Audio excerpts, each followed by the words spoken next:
అట్లా మనం ఎన్నో మన నిజ జీవితంలో మనం ఎన్నో ఆరంభిస్తాం, కానీ దాన్ని ముగించాం. కొన్ని రోజులకే లైట్ తీసేసుకుంటాం అనమాట. ఆ తర్వాత చేసి ఇప్పుడు బిర్యానీ చూస్తే ఆగుతామా? ఆగలేము కదా. ఫుల్ డైటింగ్ ఫాస్టింగ్ అది అనుకుంటాం, కానీ అది చూడగానే మనము అటువైపు మళ్ళీపోతాం. కానీ యేసు ప్రభు అలాంటి వాడు కాదు.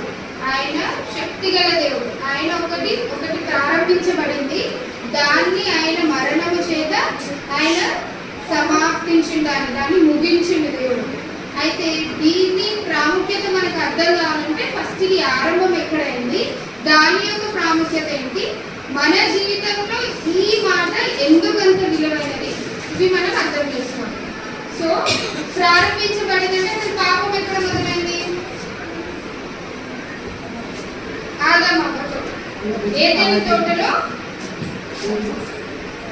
ఫస్ట్ ఎక్కడ స్టార్ట్ అంటే హ్యూమానిటీ.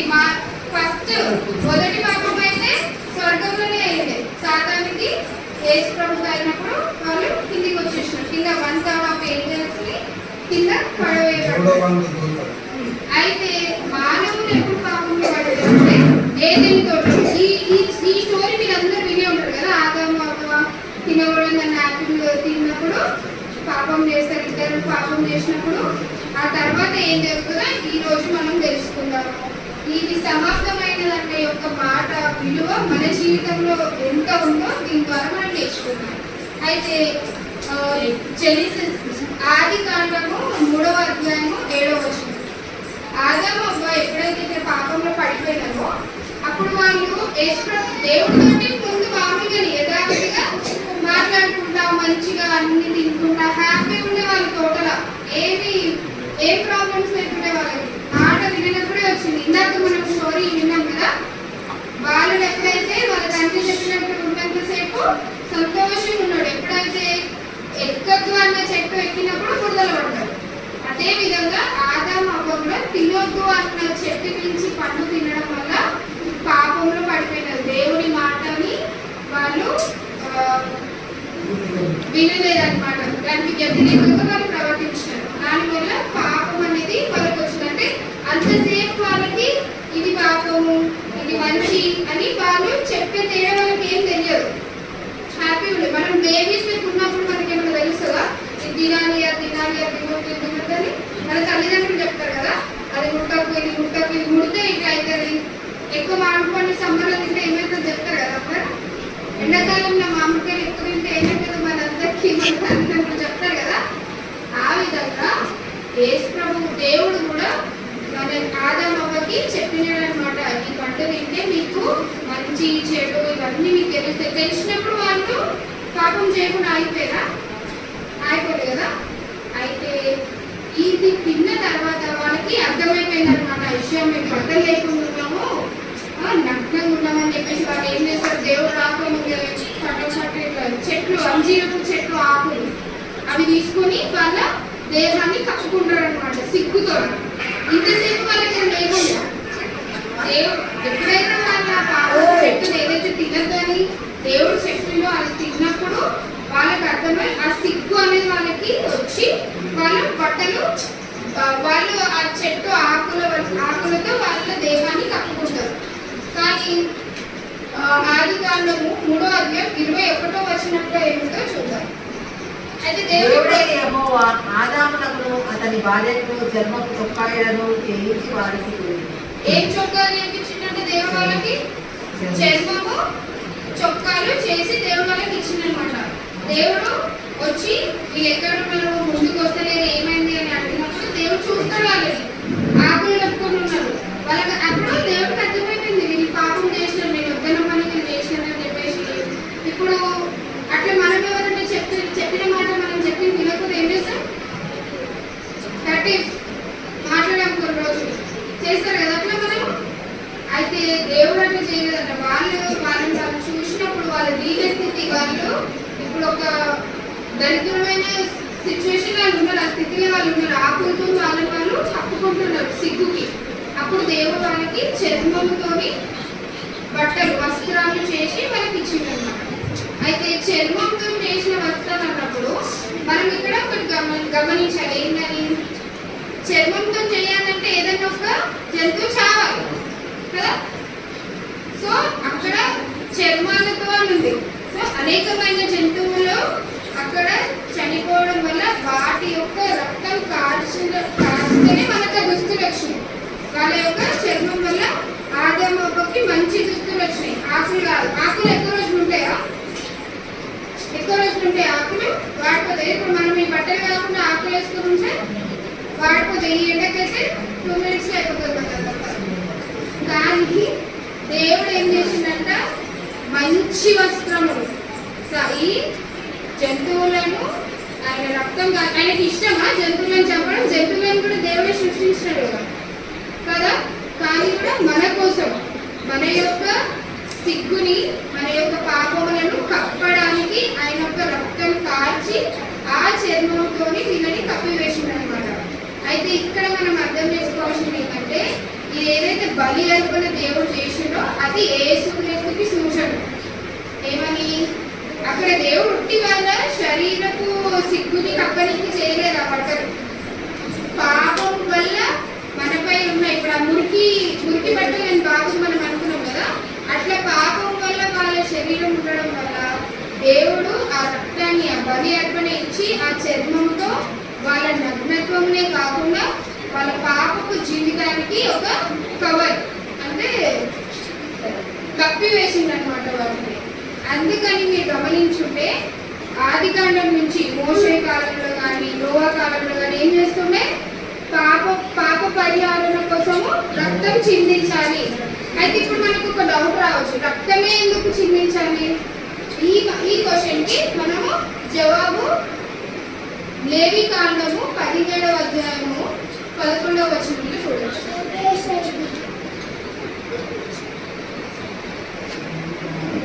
కావాలంటే దేవుడు దేంతోనైనా సృష్టించవచ్చు కదా, బట్టలు ఆకులతోని చెట్ల దాంతో దేంతోనన్నా సృష్టించవచ్చు బట్టలు.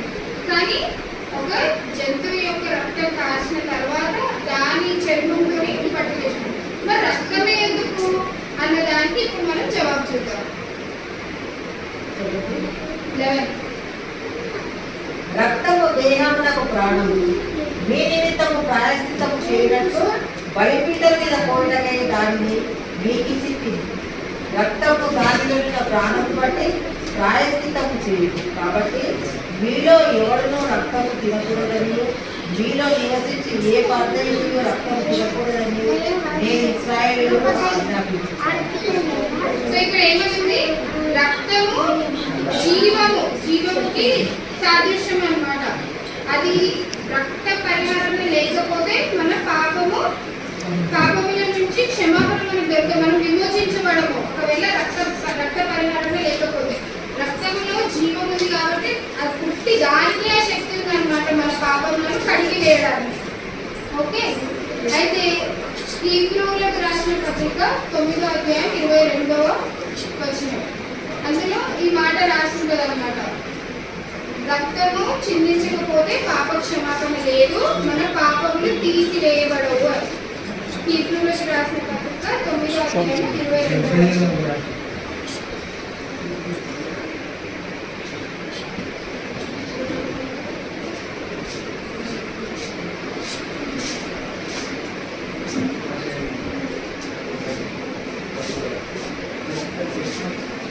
అయితే పాపం వల్ల మన దుస్తులను ఎక్స్చేంజ్ గా దేవుడు నుంచి యేసు ప్రభు యొక్క నీతిని ఇచ్చినాడు అన్నమాట. ఆయన ఈ సిలువ మీద ఆయన మరణించడం వల్ల, ఆయన రక్తపు కార్చడం వల్ల ఆ నీతి వస్త్రములన్నీ మనకు వచ్చినాయి. సో మన పాపపు దుస్తులు ఆయన తీసేసుకొని మనం అనుభవించిన శిక్ష అంతా ఆయన అనుభవించాడు. సిలువ మీద ఆయన అనుభవించి ఆయన యొక్క పరిశుద్ధమైన క్లీన్ అంటే శుభ్రమైనది మనకిచ్చింది అన్నమాట. దేవుడు ఆయన నీతి మనకిచ్చింది. దీని ద్వారా మనకేమొస్తుంది, రక్షణ పొందుకొని మనం మళ్ళీ దేవుడికి చేరువుగా వెళ్ళొచ్చు అన్నమాట. పాపం మనకి దేవుడికి దూరాన్ని పెంచింది, కానీ యేసు ప్రభు వచ్చి ఆయన రక్తం చిందించడం వల్ల మన పాపాలన్నీ కప్పివేయబడి కడగబడి మనం ఇప్పుడు మళ్ళీ దేవుడికి దగ్గరగా జీవించుకునే అవకాశము యేసు ప్రభు కల్పించేది. సో ఇది అన్నమాట ఆ పని. ఏదైతే ఆ ఏదైనా తోటలో ప్రారంభించబడిందో అది యేసు ప్రభు సంపూర్ణంగా చేసిండు. అయితే ఇప్పుడు మీకు ఎంతమందికి తెలుసు ఇది ప్రధాన యాజకులు అప్పటి కాలంలో వాళ్ళు ఏం చేస్తుండే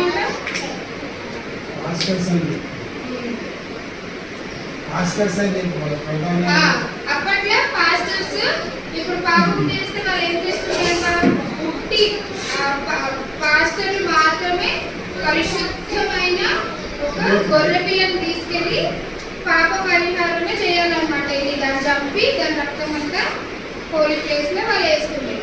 అయితే ఒక వేలు అడ్డం ఉంటుందండి. ఇప్పుడు ఫర్ ఎగ్జాంపుల్ నేను ఇక్కడ ఉన్నానా, ఇక్కడ ఒక పెద్ద పరద లాగా ఉంటున్నాయి అనమాట. అక్కడంతా నార్మల్ జనాలు. ఇప్పుడు నెల్సన్ మామ ఉన్నాడు, ఆయన ఏమైనా తప్పు చేస్తే ఆయన ఏం చేస్తుంటే ఇగో నేను పాస్టర్ గారు ఈ తప్పు నేను చేసినాను, నాకు క్షమాపణ కావాలా, ఇదో నా తరఫు నుంచి మీకు ఒక అర్పణ చేయించడానికి ఒక గొర్రె పిల్లని తెచ్చిస్తాడు అనమాట. అది ఎట్లుండాలి, పరిశుద్ధంగా ఉండాలి. అంటే చిన్న బొక్కెరడం కానీ తోలు వేసుకోవడం కానీ అట్లా ఉండదు అనమాట. పరిపూర్ణంగా సంపూర్ణంగా పరిశుద్ధంగా ఉండాలి. అటువంటి ఒక అర్పణ తీసుకొచ్చి ఇచ్చినప్పుడు ఆ ప్రధాన యాజకుడి కాళ్ళకి సంఖ్యలాగా ఒక కాలుకేసి ఇంత పెద్ద చైన్ ఉంటుండే అంట. అయితే ఆ పాస్టర్ అక్కడ నిల్చొని వాళ్ళ అర్పణ తీసుకొని ఆయన ఒక్కడే లోపలికి రావాలి, ఇంకెవ్వరు రావద్దు. ఈ ప్లేస్ అన్నమాట అంత పరిశుద్ధమైన స్థలం అన్నమాట. అది ఒక చర్చిలో ఒక సంఘంలో. అప్పుడు ఆయన ప్రధాన యాజకుడు లోపలికి వచ్చి అది అర్పించినప్పుడు ఒకవేళ ఆ అర్పణ కనుక పరిశుద్ధంగా లేకపోతే ఆయన అక్కడే చచ్చిపోతుండే అంట. అక్కడే చచ్చిపోయినప్పుడు మళ్ళీ ఆయన చచ్చిపోయినది ఎట్లా తెలుస్తుంది? ఆయనకు ఒక తాడు కట్టారనమాట. అయితే ఎప్పుడైతే ఏమి తప్పుడు వస్తుంది లోపల నుంచి అంటే అయితే అర్పణ పరిశుద్ధంగా లేకపోతే ఆ ప్రధాన యాజకుడు అప్పటికక్కడనే మరణిస్తుండే అనమాట. మరణించినప్పుడు ఆ చైన్ పట్టుకొని ఆయనని గుంజి బయటికి తీసుకొస్తుంది అనమాట. ఈ పరద అనేది దేవుడికి మానవుడికి మధ్య అడ్డుగోడలకు ఉండే అనమాట. దేని వల్ల వచ్చిందని మన పాపం వల్ల కదా. అయితే యేసు ప్రభు ఎప్పుడైతే శిలువ మీద మరణించిందో ఈ పరద ఏదైతే ఉందో అది మొత్తం ఇట్లా చిందిపోయినంత కింది నుంచి పై దాకా. ఎందువలన మనందరి పాపముల కొరకు యేసు ప్రభు ఆయన శిలువ మీద ఆయన రక్తంతో ఇంకా ఊకే ప్రతి పాపంకు ఒక బలి అర్పణ అవసరం లేదు. వన్స్ ఫర్ ఆల్ ఒకటేసారి దేవుడు అందరి పాపముల కొరకు ఆయన ల్యాంబ్ ఆఫ్ గాడ్, ఆయన దేవుని గొర్రె పిల్ల వలె వచ్చి మన పాపములన్నీ ఆయన మోసిండు అనమాట. యోహాను సువార్త 1వ అధ్యాయము 29వ వచనం.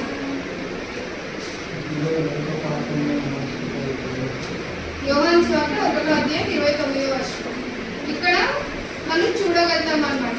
యేసు ప్రభు దేవుడు పంపించిన గొర్రె పిల్ల మన యొక్క మానవులందరి పాపం ఆయన మీద వేసుకొని ఆయన మన కొరకు మరణించాడు.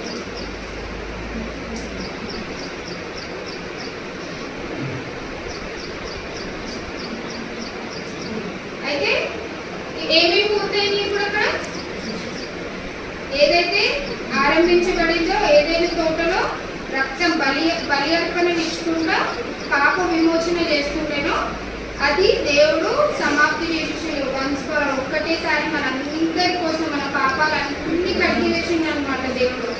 ఇంకొకటి ఏంటిది, ఈ బలి అర్పణలు అనేటివి ముగించినాయి. దాని తర్వాత యేసు ప్రభు చనిపోయిన తర్వాత మళ్ళీ బలి అర్పణలు చేస్తున్నామా?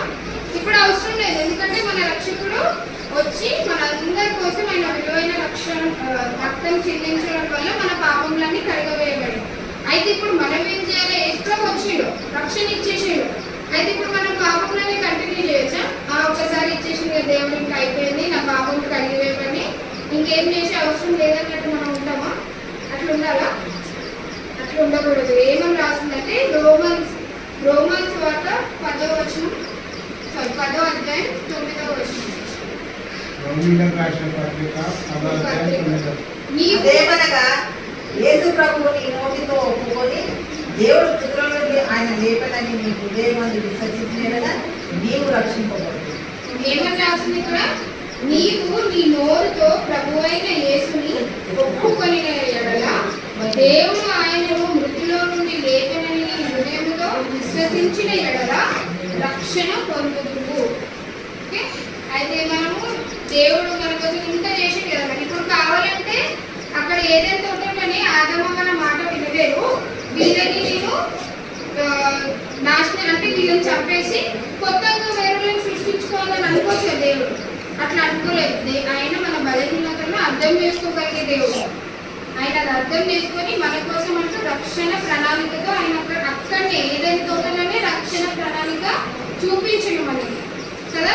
ఆ జంతువుల యొక్క రక్తం చిందించి మన పాప విమోచన కలిగించిన దేవుడు ఆయన. కాబట్టి మనము ఇది నమ్మి మనము మన జీవితాన్ని ఆయనకి నచ్చిన విధంగా మార్చుకోవాలి. ఎందుకంటే ఆ త్యాగము చిన్న త్యాగమా, చాలా గొప్ప త్యాగం. మన కోసము ఎవ్వరు కూడా, మన తల్లిదండ్రులు కానీ మన అక్క చెల్లెలు ఎవ్వరు కూడా మన కోసం ప్రాణం పెట్టేంతైతే ప్రేమించరు. కావాలంటే వాళ్ళకి తోచినంత సహాయం చేయగలుగుతారేమో కానీ ప్రాణం పెట్టేంత ప్రేమ అయితే ఎవ్వరు చూపించలేదు. అయితే ఒక తెలిసిన పాట నుంచి 2 వచనాలు పాడుతున్నాను. నీతో సమమే, ఆయనకి సమం ఎవ్వరు లేరు ఈ లోకంలో. ఎందుకంటే ఆయనే సొంతగా వచ్చి మన పాపములన్నీ ఆయన భుజాల మీద వేసుకొని మనకి రక్షణ కలిగించిండు. ఇప్పటికీ మనము చేసే పనులలో తప్పులున్నా కూడా ఆయన ప్రేమ ఎప్పటికీ మన మీద మారదంట. నాకు చాలా ఇష్టమైన ఒక వాక్యం రోమా పత్రిక 8వ అధ్యాయము 34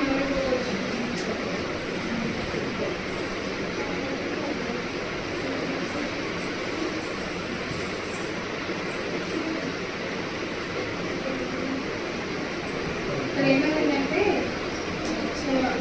మృతిలో నుండి లేచిన వాడు దేవుని కూడా పారవశంలో ఉన్నవాడు మన కొరకు విజ్ఞాపన కూడా చేయవాడు ఆయనే. క్రీస్తు ప్రేమ నుండి మనలను ఎడబాపు వాడెవడు? యేసు ప్రభు ప్రేమ నుంచి మనల్ని ఎవ్వరు వేరు చేయలేరన్నమాట.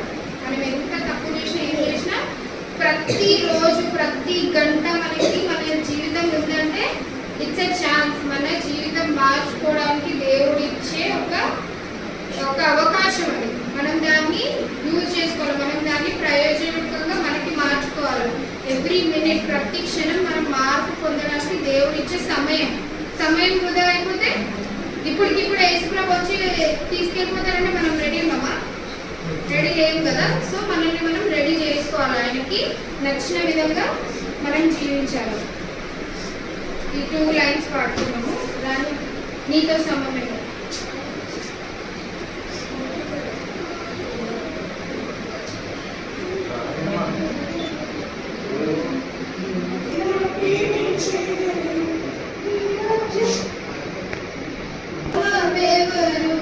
నీలా ప్రేమించేదెవరు? నీలా క్షమించేదెవరు? యేసయ్యా. నీలా పాపికై ప్రాణం పెట్టిన వారెవరు? నీలా పాపికై ప్రాణం పెట్టిన వారెవరు? నీతో సమమెవరు? నీలా ప్రేమించేదెవరు? నీలా క్షమించేదెవరు? యేసయ్యా. నీలా పాపికై ప్రాణం పెట్టిన వారెవరు? నీలా పాపికై ప్రాణం పెట్టిన వారెవరు? ఘనధాన్యాదులు ఒక పోగేసి నీతో కలిదును. లోక బంగారము ఘనధాన్యాదులు ఒక పోగేసి నీతో కలిదును. వరదలన్నీ